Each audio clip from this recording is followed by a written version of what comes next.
You want a Smith Wesson 637. You want a Smith Wesson 637.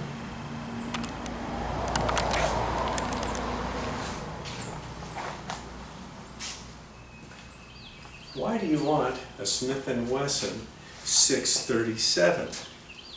Hello there YouTube, this is Mr. Gibson Guy here today, and I have a new video for you about protecting yourself, about self-defense and going into the 21st century.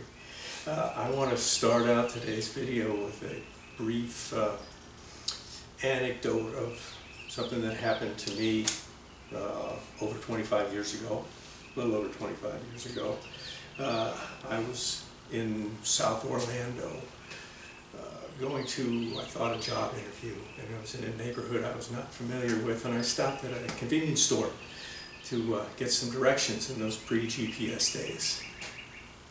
And I found out where the street was and how to get to it from the clerk at the store, and I was going back out, and I was getting in my truck in the parking lot to leave, and there was some, I wasn't paying much attention, but there was some commotion going on. There was some noise, and then I heard, "Hey, help me, come here, help!" And I looked around, and there wasn't anybody else there. There was just me. So you were talking to me? "Come on, yeah, you, come here, come on, help me, my friend. He needs help. Please, come help me." And there was a young, local teenager, I don't know, young person, maybe in their 20s, and he was kind of frantic to get me to come over and help him out with something.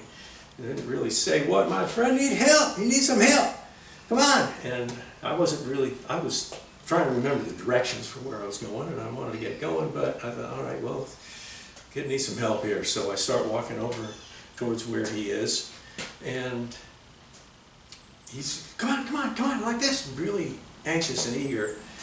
And while my mind wasn't even on the subject, something was telling me,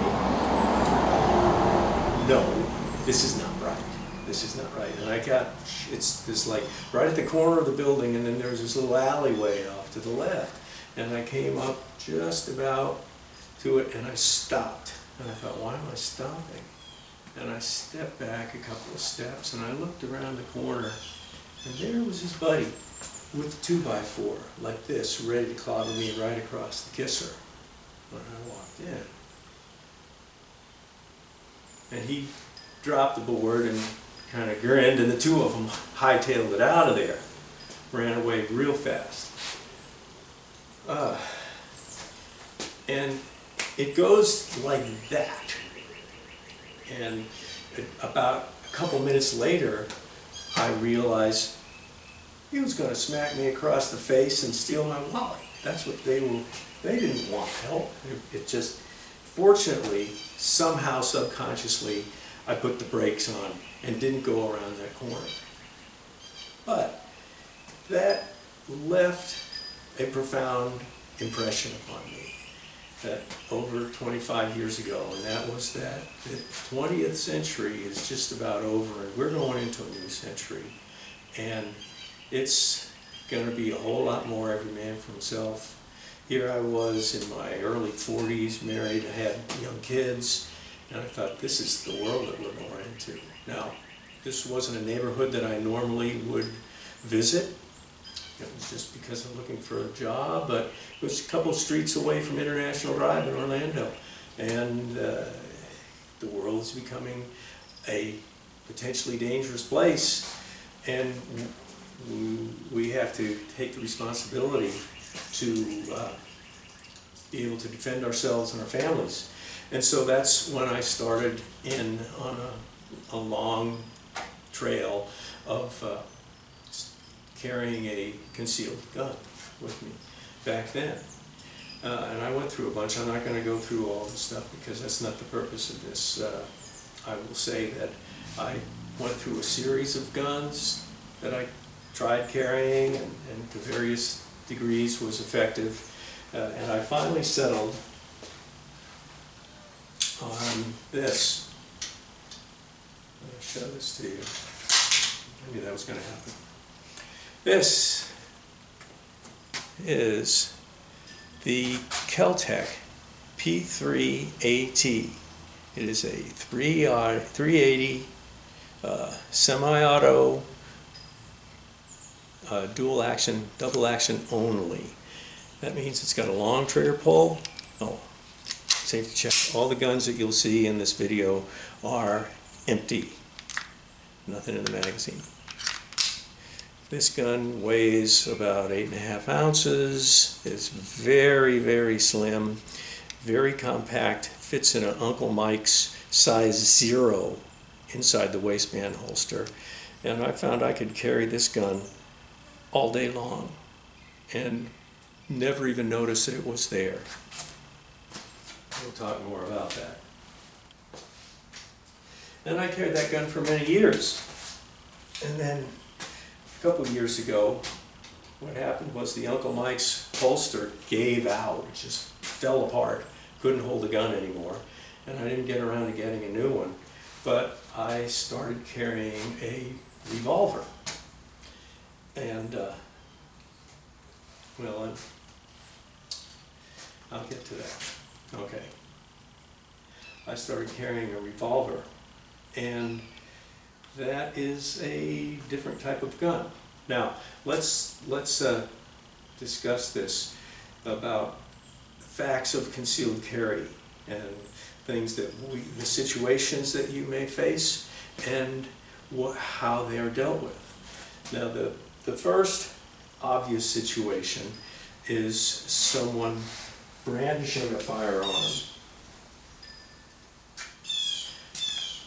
pulls that gun out, and they point it at you. And they're close by, and your life is in danger. In a situation like that, where you are fully aware that that person is pulling a gun on you and threatening your life, if you are armed, and you do something like, "Oh, don't hurt me, really. Let me give you my wallet. I don't want any trouble, okay? Right, bam!" In a situation like that, that's the correct response. You act like you are very upset. You are very frightened. You are docile. You're not going to hurt anybody. You just want to stop this and please leave me alone.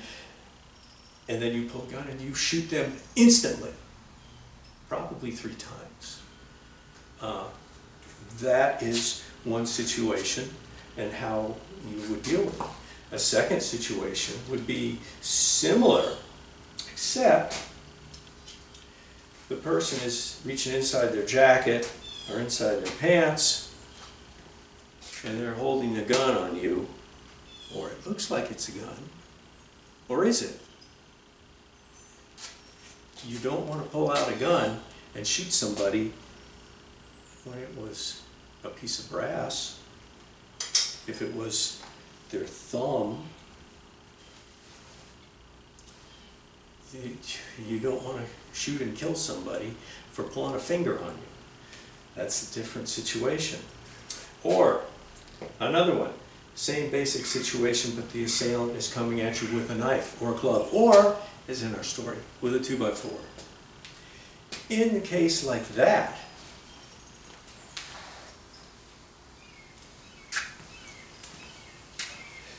you step back, their knife or their gun or their club is not going to do anything, but your 380 or your 38 Special will cause considerable damage, considerable and irreparable damage, and they suddenly will not be interested because you showed them your gun. Now, so sometimes you have to shoot, sometimes you have to show, sometimes you have to decide those situations. But when you see somebody coming at you with this, or you see somebody coming at you with this, which one is more intimidating?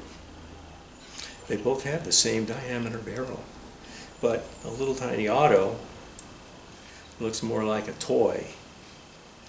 A revolver, especially if it's going to be in bright shiny metal like that, really appears very menacing.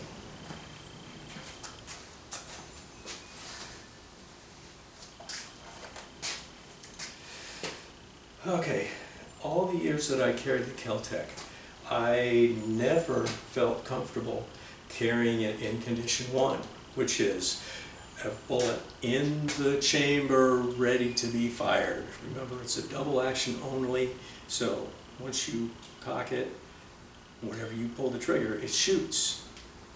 But it's charged all the time, ready to go off. And in all my training, you know, when I got this gun, I'd already been shooting for 30 or 40 years. And I was used to, you may have a magazine that goes into your weapon, and you can carry it with the magazine in it, but the chamber empty. And when you're ready to shoot your weapon, then you charge it. Only then is there a bullet in it. And charging it and putting it into my pocket or putting it into a holster, that just felt all wrong to me. But when I switched over to the revolver, then all of a sudden, it's supposed to have 5 rounds in it, this one's supposed to have 6 rounds in it. That's normal, I can accept that. I know it's got that number of rounds, and when I pull the trigger, it's going to go bang every time. So, I recently started carrying the loaded revolver, and mentally it didn't bother me carrying the revolver with rounds in the cylinders, in the chambers, in the cylinders there. Got to use the right terminology. You can mix up autos and wheel guns here.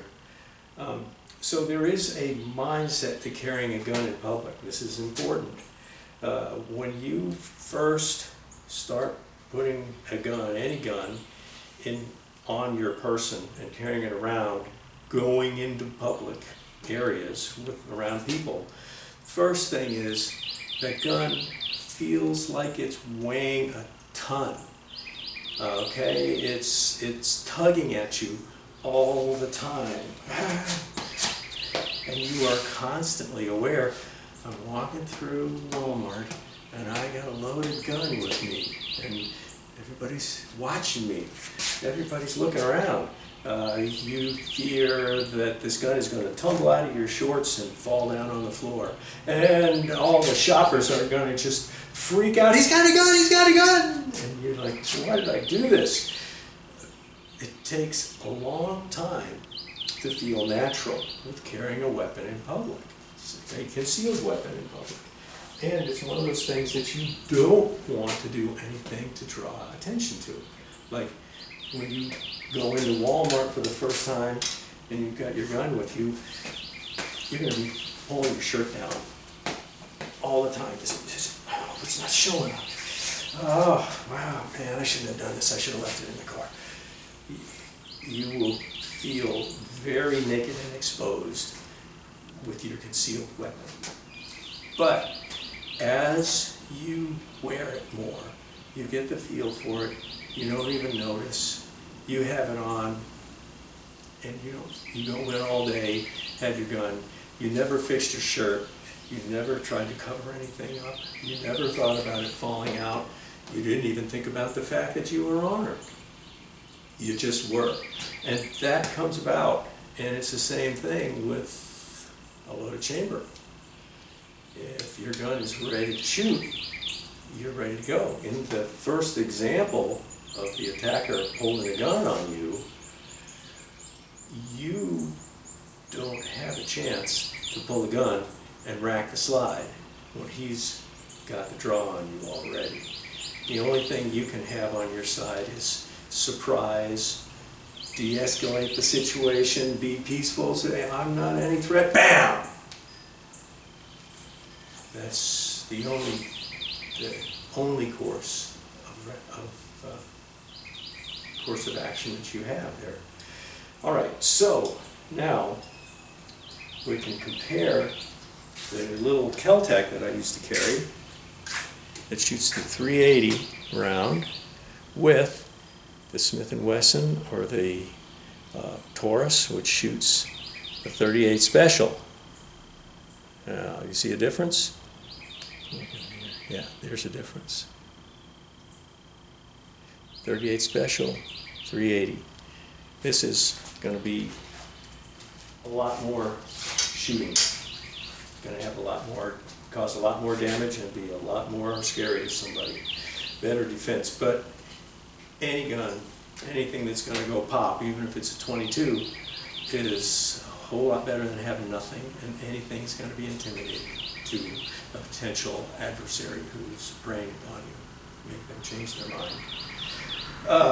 Now, the gun that we were talking about here is where I finished up. I started out with that Taurus, which I got for $300, and right after I got it, I realized, wow, it's really heavy to carry. It's not something that it just doesn't really do anything for me. And I had seen the Smith & Wessons in the display case right there with the Taurus and with the Rock Island cheap stuff. And instantly I thought, man, I should have gotten the Smith. And it ate away at me, and I started studying them and realizing there's lots of Smith & Wesson revolvers. They're very popular these days. Revolvers were supposed to be dead, but they're not. And these are their work guns. They're concealed carry civilian guns. This is a model 637 Airweight, and there's a, let's see, a 637, a 638, a 442, and a 642. And this is the most basic one. It has a hammer on it. They have the next one up has a hammer shroud, so the hammer's not exposed. And then the higher up on that one is the one that has a button you can pull down so you can fire it in single action. Okay. This gun is, well, I have to show you up close here. See if the light is good enough to see this here. There. Is that better? Yeah. All right, you can see here the frame is aluminum. The back strap is aluminum, all the same thing. And over the top, the barrel, you can see, is different. That's stainless steel. The cylinder, where you keep the rounds, is stainless steel. The crane over here is stainless steel. Let's see if you can see this. You can see it's aluminum on this side, stainless steel on this side. You see the two different colors there? And the release for the cylinder is stainless steel. The trigger and the hammer are what they call MIM.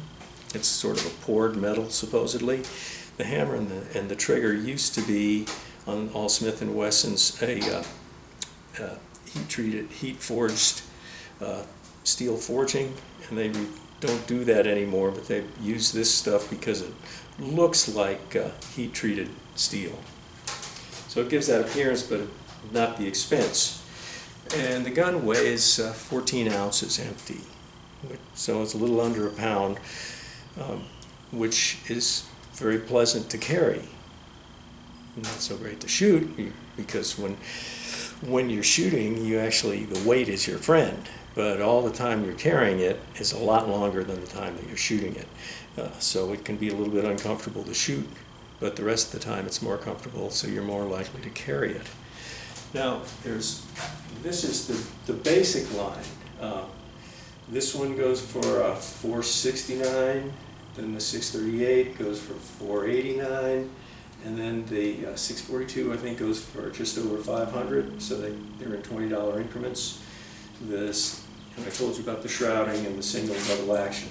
And these are rated for 38 special plus P ammo, which is the same as the 38 special, but it has a little bit more gunpowder in it, so it's a little bit stronger charge, a little bit more flame coming out the barrel when you shoot it.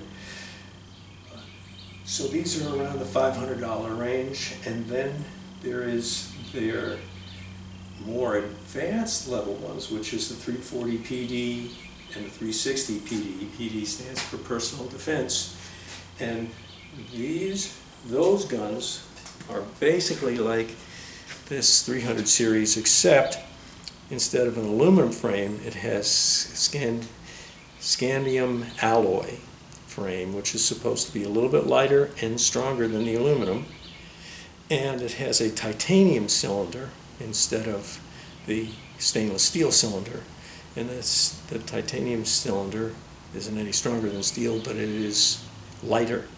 That, of course, the cylinder is a little bit longer because those guns are chambered for the 357, which is a little bit longer than a 38 special, same diameter, but a little bit longer cartridge. And so those guns weigh about 11 or 12 ounces. They're 2 or 3 ounces lighter than these, and they cost twice as much. So that's, you can get that Scandium alloy and titanium, which is really cool, but you could buy 2 of them for what you pay for one of those. So they'll be collectible. Anyway, so let me show you one thing here, because people will talk about quality, and I want to show you here so you can see. This is empty, nothing in it. All the guns are empty, as I said at the beginning of the video. I'll do this. Start with a Taurus. Taurus is still empty. Okay, now I'm going to pull a trigger and watch the hammer go back, because this is double action. It's kind of gritty feeling, kind of strong. You want, if you have a 38 snubby like this, a concealed carry weapon, you want it to have a pretty good trigger pull. Yeah, now see what I'm doing, it looks like I'm really straining. It's because I'm only pulling part way back. And I get just to that spot, there, that's about as far as I'm going to get on that. And then it shoots. This is single action. If you want to pull the hammer back, and then you have the short trigger pull. But if you're drawing and shooting, you don't have a chance to do that. But just to see the feel and the quality of the gun here, I can pull this back, and then it's just gonna click over. It's gonna hit right there. I can feel like a wall right there, and beyond it, it's gonna shoot, even though the hammer's really supposed to be back here. Now, let's try this with the Smith. And I learned a strange trick on this one here too. I'll do this first of all. For the regular double action trigger pull is a little bit lighter than the Taurus, but it's probably 13-pound trigger pull. But, yeah, I can pull it back. Now, I do this better left-handed, and I'm right-handed. I don't know. I just discovered this. Look at that. I get all the way back to the back, right before it clicks. There we go. There. You can't do that with a Taurus, because this is a real advanced mechanism in this trigger. Let's see if I can do it right-handed.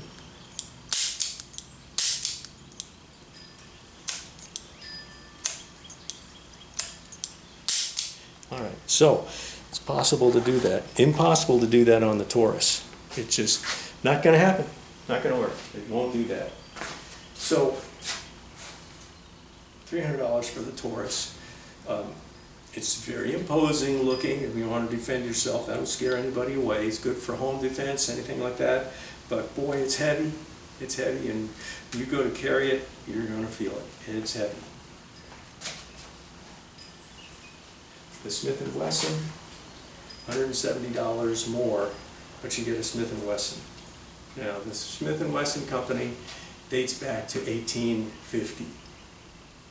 They're, a couple more decades, they're going to have a bicentennial for that company. They've been around so long. Colt goes back to 1830s, so even older company. And they've been bought by CZ, Czechoslovakian gun company, recently. But they're not using Czechoslovakian guns, they're making American guns. So I think they're moving around to some other places, though. Get out of the Northeast.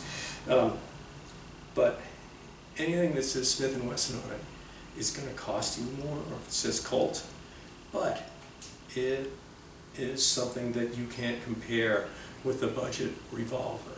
Budget revolver, if you want to trust your life on that, you can get it for a couple $100, $200 or $300, and you're set to go. But you get a really good quality firearm. You have something that you really can count on. There is no comparison between a Smith or Colt and the cheaper guns. You get something for your money. There is tremendous intrinsic value with the Smith & Wesson. Any Smith & Wesson that you get is a family treasure that's going to be passed on through the family. It's completely different from a Taurus or a Charter Arms. Ruger's kind of in the middle, kind of like, oh, they're better, but it's not a Smith, it's not a Colt. Other guns just rust away. And the other thing is, once you own a Smith & Wesson and you carry one and you shoot it and you get familiar with it, you're going to want another one. You will. And that's okay. It's a worthwhile investment. It's a good investment. It's something you can buy and keep carrying with you for 10 years or 20 years, and then you decide you want to sell it, and you probably double your money. Not many things will do that. Fine firearms will do that, and so instead of $300, you pay $500 with tax. But there's a whole difference with what you bring home, and something that everybody's always going to, that will be one day my grandpa's Smith & Wesson. I watch videos all the time. You see these young people that are showing the one they got from their dad or from their grandpa or from their great-grandpa, and it's still treasured, even though originally they paid $22 for it in 1947. All right, so that is why you want a Smith & Wesson 38 Snubby, a Model 637 or 638 or 640, 642, yes. So this is Mr. Gibson Guy, and I hope this was helpful. Share it with a friend, and I will talk to you on the next video.